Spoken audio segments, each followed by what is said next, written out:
நான் இங்க இன்ட்ரோ பண்றதுக்கு எனக்கு ரொம்ப பெருமையான ஒரு விஷயம். அவங்க வந்து யாரு இந்த இடத்துல அவங்களுடைய பர்ஃபார்மன்ஸ் 107வது பர்ஃபார்மன்ஸ் தான் வந்து இங்க பண்ண போறாங்க.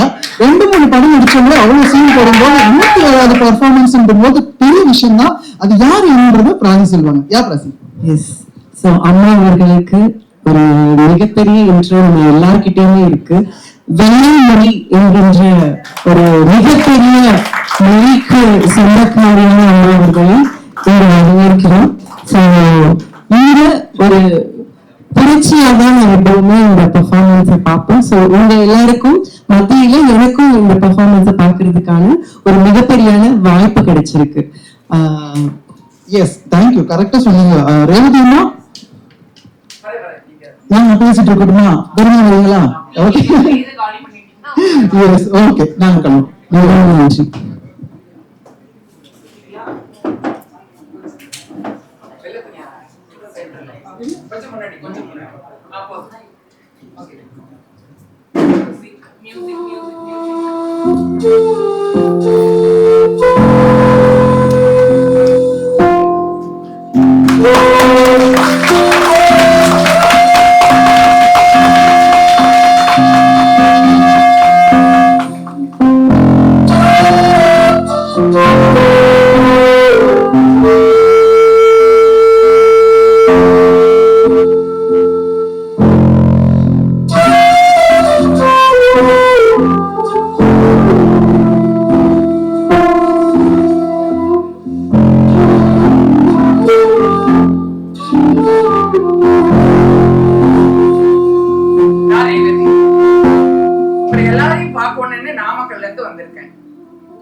அம்மா பாட்டி காலத்துல இப்படிதான் புடவை உடுத்திக்கிட்டு வயக்காட்டுல இறங்கி நாத்து நடுவாங்க, களை எடுப்பாங்க, கதிர் அறுப்பாங்க.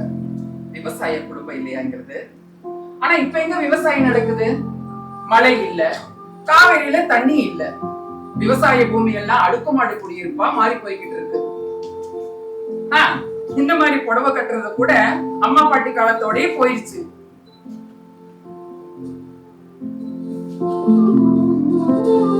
ஆனா நாம எத்தனை கஷ்டங்களை எத்தனை அவமானங்களை சுமந்திருக்க தெரியுமா?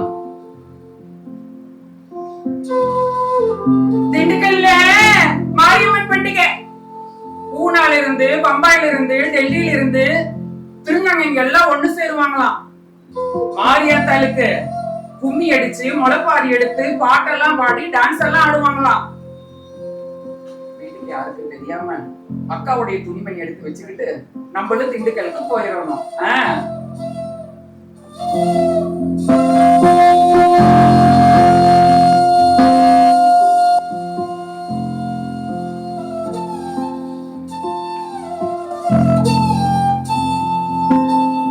பெரியவங்களை பார்த்தா வணக்கம் சொல்லணும்.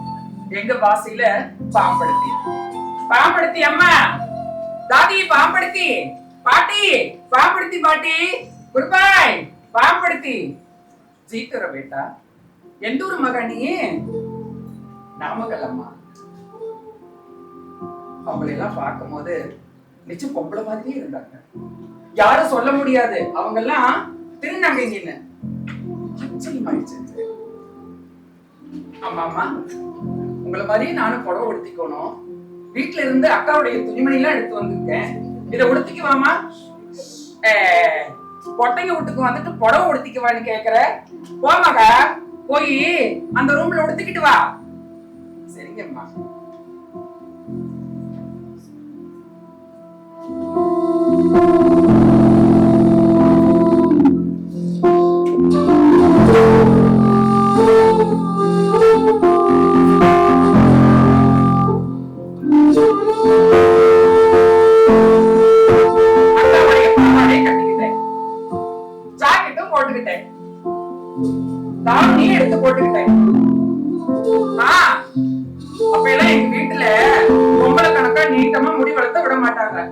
காது குத்தக்கூடாது, மூக்கு குத்தக்கூடாது. கடையில வாங்கிட்டு வந்து விக்க வச்சுக்கிட்டேன். பிரஷ் கம்மல், பிரஷ் மூக்குத்தி எல்லாம் போட்டுக்கிட்டேன்.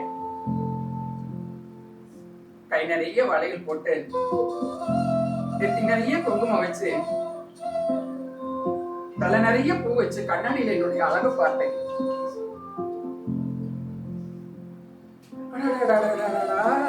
எம்பூட்டு அழகா இருக்கேன் நானு. இத்தனை நாளா இந்த அழகை நான் எங்கோலி வச்சிருந்தேன். இத பார்க்கும்போது ஸ்கூலுக்கு கட் அடிச்சுட்டு எம்ஜிஆர் சரோஜாதேவி சினிமா பார்த்த ஞாபகம். அந்த சினிமாவுல வர்ற சரோஜாதேவியாவே நான் நினைச்சுக்குவேன். படம் விட்டுட்டு வெளியில வந்தா காடு கரையெல்லாம் ஆடி பாடி சந்தோஷமா இருப்பேன். நானத்தோட ரூம விட்டு வெளியில வந்தேன். பாடி பொம்பளை பொம்பளை கணக்காத்தான் இருக்கிற அக்கா. இவளை பார்த்தா அந்த தமிழ் சினிமா நடிகர் பேரு வந்து போச்சு. ரேவதி அவள மாதிரி இல்ல.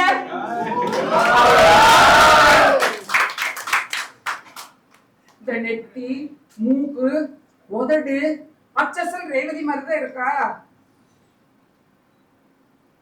ரேவதின்னு சொன்னோடனே என் நெஞ்சுக்குள்ள லட்சக்கணக்கான வண்ண வண்ண பட்டாம்பூசிகள் சிறுகடிச்சு பறக்கிற மாதிரி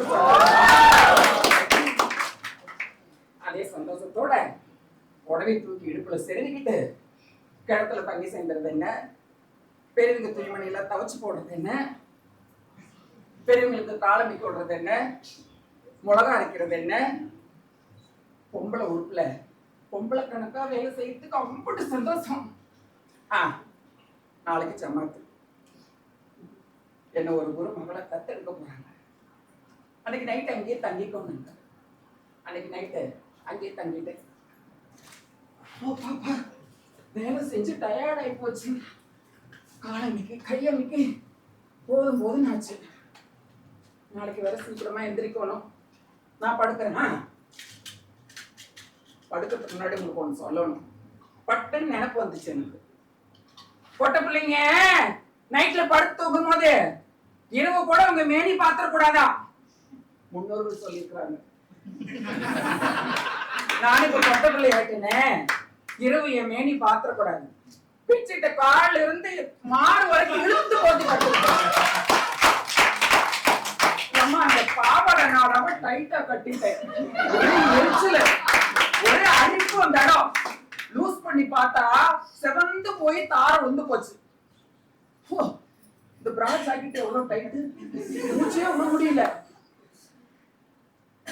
தோப்பால் வச்சிருக்கீங்க இல்லையா, உள்ள வேஸ்ட் போய் தண்ணியா ஊத்துது. கைய விட்டு சொரிஞ்சுக்கலாமான்னு இருக்குது. கழுத்துல போட்டிருக்குது, காதுல போட்டிருக்குது, அப்பப்ப அங்கங்க குத்துது. நான் வீட்டுல ஆப் டவுசரும் முண்டாமணின்னு போட்டு படுத்துட்டு எனக்கு பழக்கம். முதல் முறையா பொம்பளை கணக்கா பொம்பளை உடுப்புல படுத்துக்கோங்கிற பாரு. என்ன பண்றது, பொம்பளைங்க எப்படிதான் கஷ்டப்படுறாங்களோ. ஒரு நாளைக்கே இங்கிட்டு கஷ்டம்னா காலம் பூரா பொம்பளைங்க எப்படிதான் கஷ்டப்படுறாங்களோ. அப்ப நம்ம பொம்பளைய மாறணும்னா அந்த கஷ்டம் எல்லாம் அனுபவிச்சுதான் ஆகணும். நம்ம முன்னோர்கள் சொல்லிக்கிறாங்கப்பா. பொட்ட பிள்ளைங்க ரோட்ல நடந்து வந்தா ஆம்பளைக்கு எதுக்கு வந்தாக்க ஒதுங்கி தலை குமிஞ்சு போகணுமா. ஆம்பளைக்கு சரியா கால் மேல கால் போட்டு உட்கார கூடாதான். என்னமோ எதுக்கு சொன்னாங்களோ, நாமளும் அப்படின்னு நடத்துக்குவோம். நான் தூங்குறேன் உங்ககிட்ட பேசிக்கிட்டு இருந்தா நாளைக்கு வெள்ளனா எந்திரிக்க முடியாது.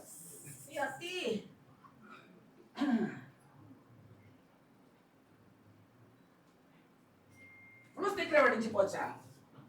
ஐயோ, ஜமாத்துக்கு வர எல்லாம் ரெடி ஆயிட்டாங்க. இங்க வாடி, உன் பேர் என்னடி? துரைசாமி அம்மா. ஆம்பளை பேரை சொல்லாதடி, பொம்பளை பேரை சொல்லு. உனக்கு நீ கற்பனை பண்ணி ஒரு பேர் வச்சிருப்பியல்ல, அந்த பேரை சொல்லு. எனக்கு நானே கற்பனை பண்ணி. நேற்று தானே எல்லாரும் சினிமா நடிகை ரேவதி மாதிரியே இருக்கிறேன்னு சொன்னாங்க. நம்ம அந்த பேரே வச்சுக்குவோம். அம்மா என் பேர் ரேவதிமா. அம்மா பேர்ல ரேவதிக்கு 5 ரூபாய். இங்க பாரு கேட்ட, இனிமே அவதான் உனக்கு குரு. உனக்கு நல்லது கெட்டது எல்லாம் சொல்லி கொடுக்குறப்ப இனிமே அவதான். எப்படி உன் வீட்டுல உன் அம்மா அப்பா இருக்கிறாங்களோ அதே மாதிரி நம்ம திருநங்கை சமூகத்துல உனக்கு அம்மா அப்பா எல்லாம் அவதான். புத்தியா பொழைச்சுக்கணும், புரிஞ்சுதா? சரிங்கம்மா. அவங்கதான் என்னுடைய குரு. எனக்கு நல்லது கெட்டதெல்லாம் சொல்லி கொடுக்கறவங்க அவங்கதான். எப்படி ஒரு தகப்பன் தன்னுடைய குழந்தைகளை வேணுங்கிறத வாங்கி கொடுத்து பார்த்துக்குவாங்க, எப்படி ஒரு தாய் தன்னுடைய குழந்தைக்கு பாலூட்டி சீராட்டி வளர்த்துவாங்க, எப்படி ஒரு ஆசிரியர் மாணவர்களுக்கு பாடம் சொல்லி கொடுப்பாங்க, அப்படிதான் என்னுடைய குருவும். நான் எப்படி புடவை உடுத்தணும், யாருக்கிட்ட எப்படி பேசணும், நான் என்ன வேலைக்கு போகணும் அப்படின்றதெல்லாம் சொல்லி கொடுத்தவங்க அவங்கதான். புது உலகத்துல பிறந்த மாதிரி எனக்கு இருந்துச்சு. என் உணர்வுக்கு தகுந்த மாதிரி உடையணிஞ்சு அவங்களோட வாழ ஆரம்பிச்சேன். ஓடி போய் அவங்க மடியில தலசாஞ்சு படுத்தேன். கட்டி பிடிச்சு உச்சி முகந்து எனக்கு முத்தம் கொடுத்தாங்க. சில காலம் உங்களோடய இருந்துட்டேன். அப்பேற்பட்ட குருக்கு ஒரு நாள் என்னாச்சு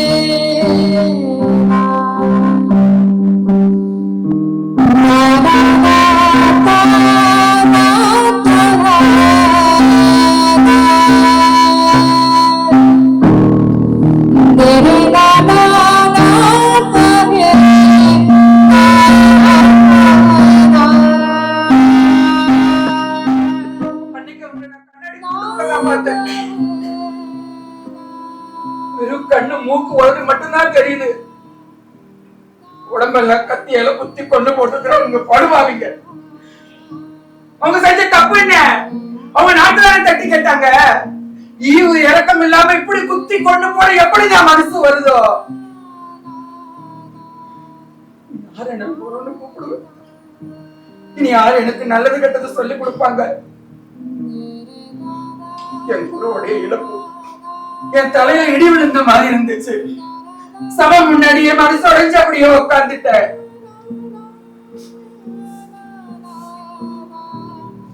சவுக்கன் வீட்டுக்காரங்க வந்தாங்க. என் முகத்துல மஞ்சள் பூசி விட்டாங்க. என் தலை நிறைய பூ வச்சு விட்டாங்க. கை நிறைய வளையல் மாட்டி விட்டாங்க. என் குருவை தூக்கிட்டு போய் சுடுகாட்டுல அடக்கம் பண்ணிட்டு திருப்பி வீட்டுக்கு வந்து என் வளையல உடைச்சாங்க, என் பொட்டை அடிச்சாங்க, என் பூ எடுத்து எறிஞ்சாங்க. வெள்ள புடவை உடுத்தி என்ன விதவி ஆக்கினாங்க. 40 நாள் இந்த வெள்ள புடவையோடைய குரு ஞாபகமாவே நான் இருந்தேன்.